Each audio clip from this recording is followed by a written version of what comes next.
ছটার সুনামিতে শুরুতে নজর রাখবো ভূমিকম্পের দিকে। অসমের তীব্র ভূমিকম্প বিকেল 4:41 রীতিমতো কেঁপে ওঠে অসমের বিভিন্ন প্রান্ত। রিক্টার স্কেলে যে কম্পনের মাত্রা ছিল 5.9।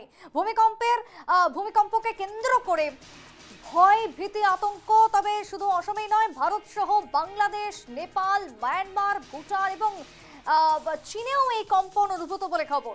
আমি সরাসরি যেমন নিউজ রুমে আমাদের প্রতিনিধি সুধা জুড়ে গেছে আমার সঙ্গে। সুধা, ভূমিকম্প আশঙ্কায় এবং সেই ভূমিকম্পের ভয়াবহতা ঠিক কতটা ছিল, অসমের বর্তমান পরিস্থিতি কেমন, ক্ষয়ক্ষতি কিছু হয়েছে কিনা, কি জানতে পারছো?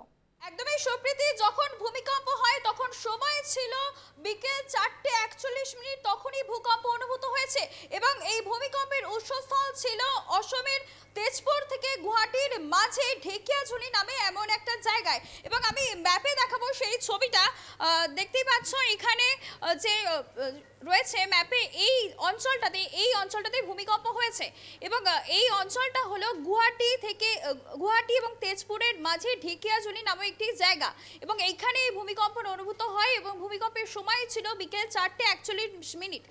সেই সময় ভূমিকম্প অনুভূত হয়েছে এবং ভূমিকম্পের মাত্রা ছিল রিক্টার স্কেলে 5.9।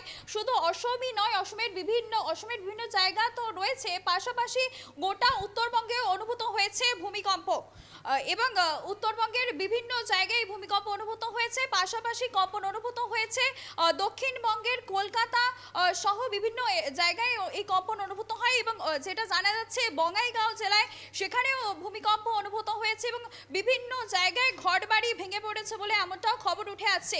এবং অসম যেহেতু একটা ভূমিকম্প প্রবণ এলাকা এবং সে কারণে যে প্লেট রয়েছে, আমরা জানি যে ভূগর্ভে যে প্লেট রয়েছে সেই প্লেটের সংঘর্ষের কারণেই কিন্তু ভূমিকম্প হয় এবং এই যে প্লেটের উপর অসম অবস্থান করছে এবং উত্তর পূর্বের বিভিন্ন অঞ্চল রয়েছে এবং ভারতের যে প্রতিবেশী দেশ রয়েছে সেই দেশও এই প্লেটের মধ্যে রয়েছে, সেটা হচ্ছে ইন্ডিয়া এবং বার্মা।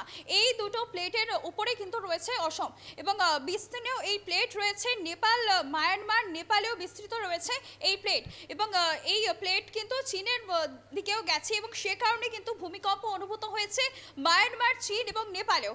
এবং ভূমিকম্প প্রবণ যে এলাকাগুলো রয়েছে সেই জায়গায় কিন্তু সতর্কতা জারি করা হয়েছে, কারণ আমরা জানি ভূমিকম্প যখন হয় তার পরবর্তীতে কিন্তু একটা আফটার শকও হয়, সে কারণে আবারও কিন্তু একটা আফটার শক হতে পারে বলেও মনে করছেন বিশেষজ্ঞরা এবং সে কারণে সতর্কতা জারি করা হয়েছে এবং বিভিন্ন জায়গায় প্রশাসনের নজরদারিও চলছে। কোথায় কি ক্ষয়ক্ষতি হয়েছে তাও কিন্তু এখনো পর্যন্ত খতিয়ে দেখা হচ্ছে।